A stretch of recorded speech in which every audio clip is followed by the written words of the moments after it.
The panic purchasing of toilet paper has sunk to a new low. Videos are now being posted to social media featuring shoppers getting into physical altercations over toilet rolls. This video from a Melbourne supermarket showing a scuffle between two women over the packets of paper.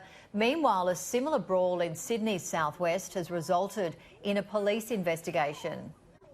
The loo roll rush reaches fever pitch.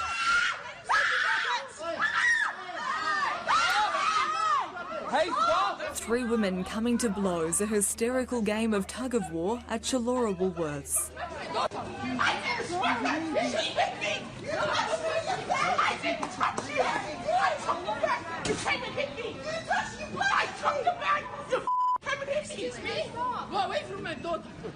But as the toilet paper tantrum threatened to escalate, management steps in. You need to get off this trolley now. You need to get off this trolley now. Law and order may have been restored at the supermarket, but now police are on the case, pleading with the public not to flush common sense down the toilet. It's just bad behaviour by people that are panicking, and there's no need for any of that panic. It's not the Thunderdome. It's not Mad Max. We don't need to do that. Nearby, some savvy salesmen from Bankstown have been snapped, capitalising on the shortage, handing out rolls of toilet paper as if they were gold. I can't find anywhere toilet paper, so you guys can give it to me, so thank you. What do you think of the free toilet paper? Yeah, that's right. Thank you very much. Supermarkets are already imposing limits on how many toilet paper packets people can buy, but as grocers struggle to meet demand, many shoppers are simply missing out. I just want one pack. No, not one pack. Rochelle Murdoch, Sky News. And the panic buying because of coronavirus fears this week has led to security experts questioning if Australians are prepared to handle emergency situations. One of those is founder of Calamity Security, Daniel Lewkovitz. Daniel, good morning to you. We saw a lot of this herd behaviour as we've just seen the supermarket punch up as well. I mean, we're all panicking, aren't we? Well, a lot of us are. And if you ask the two people punching on in the supermarket, why do you need so much toilet paper?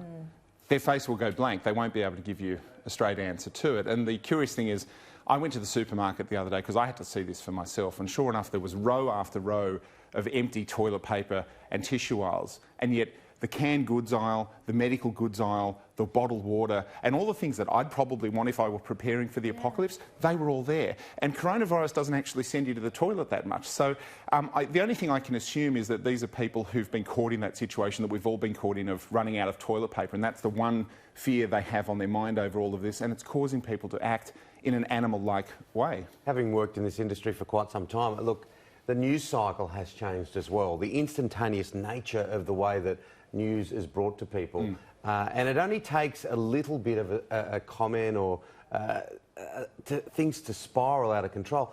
My problem with what we're seeing here is just a real lack at times of that natural human spirit. Of, you know, look, we saw, I'm only looking at the pictures, but someone with a full load of it and couldn't spare. Like it's Elaine from Seinfeld, you can't spare a square. Well, maybe it depends on the type of disaster, because during the bushfires, we saw what I thought was the best of humanity that Australians had to offer, opening their wallets, opening their homes. And now we're seeing the exact opposite, the worst.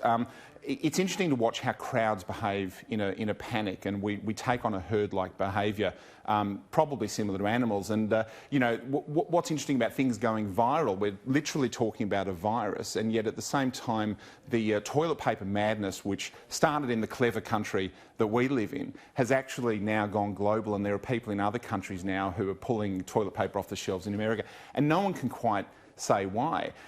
It's probably causing some people to think, you know, is the end of the world coming? And one of the things as a security professional that I've found is that preparing for emergencies is something you really should be doing before the emergency happens. So you should be preparing for what's coming next, not what's happening yesterday. And unfortunately, people here are going through a completely poorly thought out and ill-conceived way of protecting themselves and their family, and that's leading to some really, really high tempers. Yeah, it is a lot of panic, isn't it? And we're going that one step further, as we can see a lot of anger is coming on board with that. And as you mentioned, we are not really prepared for emergencies. Getting back to the bushfire situation, I mean, it was just horrendous. It has been a terrible start to the year for so many people. Along with the bushfires, we've got the drought as well. But yeah, it's quite extraordinary to see in terms of how much people are just panicking. It needs leadership. It needs strong leadership as well. It does, but it also needs people to actually think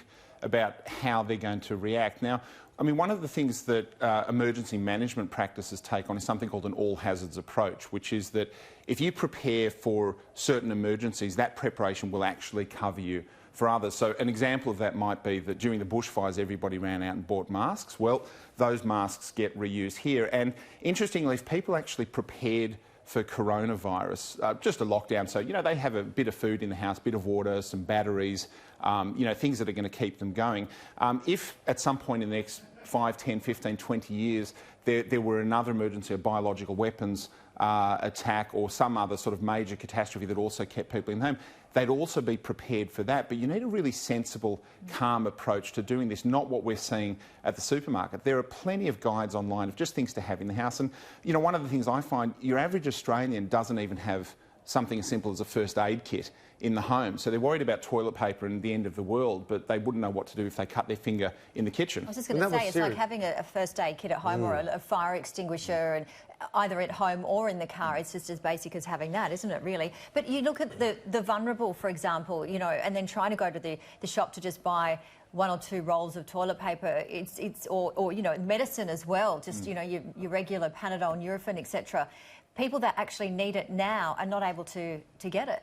Right, and then there's the other things that people sometimes don't think of, food for the pet, you know, things for the bedroom that you might need if you're in a couple and you're going to be locked up at home for a few weeks as well. Those are things that you also need to think about. And, you know, the problem that we're probably going to see is disaster fatigue. I mean, this year alone, not only was it the bushfires, but if you remember back to January, World War III with Iran was supposed to happen, and, well, here we all still are. And this is going to happen, and if it turns out the coronavirus doesn't kill us all, and, you know, we're still waiting. I think there's a fair chance it won't. Yeah, and of course, you know... I'm joking. Yeah, well, you've got, you know, climate change, which will also kill us all, according to some people who've got, you know, political motivations for spreading fear, uncertainty and doubt.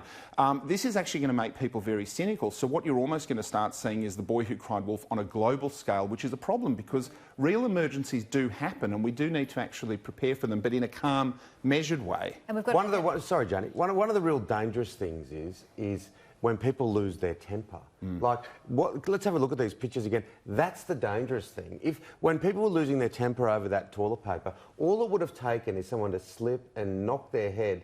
Then you've got a real problem. You know, anything could have happened in that scene. You know, this reaction to what is not real, but that would have been very real if someone split their head, got knocked out, anything. And then other people join in, and then suddenly you get animal-like crowd behaviour happening. And it's not dissimilar to if you had a shortage of life jackets on a ferry. People would literally start fighting for their lives, and they don't know why they're doing it, but it's just something that the human brain kicks into self-defence mode. And it's a very dangerous situation, even though it's just down at the local supermarket. We're going to be talking to a child psychologist shortly on the effects of coronavirus and how it's affecting children and their anxiety levels. But, you know, a lot of people, I'm certainly not an expert in that field, but some would say anger is an acceleration of fear. So it's just, you know, it's highlighting how fearful we are in these sort of situations. And this week as well, we've got, you know, the New South Wales is looking at digitising, you know, virtual classrooms and so forth. I mean, that's not on a panic level, but there's some people and some organisations that are doing it in a calm way. Well, we were doing it 60 years ago with the School of the Air, and this is just the modern take on that. But again, in a first world country, people just assume that, you know, you pick up the phone, you dial the emergency number and help is on the way, whether it's first aid or whether it's fire, law enforcement. And so as a result of that, in a first world country, we've become really bad at preparing to look after ourselves. First aid kits, fire extinguishers, training and knowing how to use it. And so when you don't have a plan, you revert to your most base instincts, whereas if you actually have a plan, you can be calm and you can be methodical and you can actually not only avoid awful situations like this, but hopefully you can actually look after yourself and your family a bit better. So what are some common sense measures? Now, you're a professional in this area. everyone takes a deep breath. What's some common sense measures? Well, we see it at Calamity when people ring up and say, hi, we need security help because we got broken into last week. Well, if they'd called before that happened, they wouldn't have had this problem. So for me, good security, good risk management, good emergency management is about preparing for tomorrow's problem rather than yesterday's. So, you know, it's not about putting out fires, it's about avoiding them in the first instance. So the single most important thing that I could be suggesting to people is very much this: have a plan. And if you start there, you can actually go through it. And you know, the New South Wales government, Victorian government, Western Australian government have got very good resources. The other states are copying those as well. And federally, we also have great things on emergency management, just checklists on things that you can do. And it doesn't mean digging a fallout shelter in the backyard or going completely over the top like that, but it's just simple things. You know, first aid kit, food, bottled water, and they also cover you for small things like, you know, there's a plumbing catastrophe in the street. You're going to have water at home and you're not going to have to wonder how you're going to make your coffee in the morning. So if you have a plan and you go through all of these things, it actually can look after you and keep you safe. But that also means, how do you evacuate? What are the things you need to grab in an emergency? So people in rural areas are really good at this, and that's why, you know, when the call goes out during a bushfire to get out, they've got their go bag ready to go. The car always has, you know, at least half a tank of fuel in it and so forth. Whereas in the city, we've become very, very dependent on the government coming to the rescue, and sometimes emergency services aren't going to be there when you have some sort of major incidents, or when, you know, you just have society all locking itself away, or, you know, if you want to really, you know, be sceptical, the complete breakdown of society. But if you have that preparation ready, just small little things, you know, having a flashlight in the house. Now, most people now are used to using their phone for that. Well, that's great, except you don't now have a means of recharging your phone. So, you know, having just, you know, a $3 dolphin torch that you picked up down at the supermarket, and you won't have to get into a punch-up with anybody to get those. Stay calm through it all. Yeah, no. Look, stay calm and carry on. I think that's the big message. All these things that you're mentioning are fantastic, and that's the kind of due diligence that people need to get involved with, just in simple lives. But don't worry about things that aren't going to immediately affect you, and that's what's happened here in these blow-up scenes, which thankfully no one's been injured yet on. Well, I mean, for me, the other one that I loved is, here were people who were obviously freaking out about coronavirus. Coming into physical contact with a stranger is probably not the best way to avoid transmitting it. I mean, I'm just looking at these people and thinking, if something really bad happened, you're entering a world of pain, and you just haven't thought it out clearly at all, and they're just acting like animals. And that can spread as well. And I think what needs to happen is calm and common sense. I'd like to see that spreading virally. Be prepared, as you said. Some great advice. Thank you very much for coming on the show this morning, Daniel. Thank you. I like that. Calm and common sense spreading virally is exactly what it's all about.